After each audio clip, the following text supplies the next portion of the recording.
Hello everyone and welcome back to another video from Crazy Gamer. In this video, I'm going to show you how to change your display name and also your account name on Epic Games. So let's get started right away.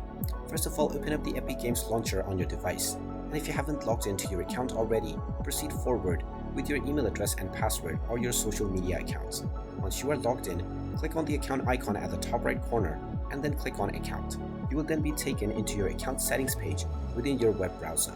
Now, within this page, you will see your display name. Underneath account information, click on the edit button at the right side and you will be allowed to change your display name. You will also be warned that you will not be able to change this for another 2 weeks.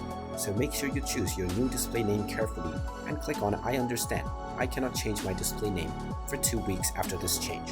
Finally, click on the confirm button and your display name will be changed on your Epic Games account right away.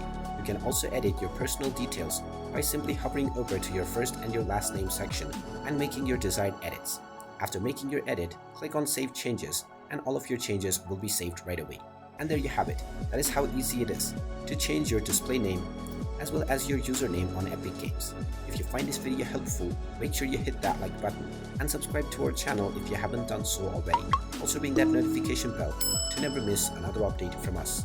Thank you for watching and I will see you again in the next video.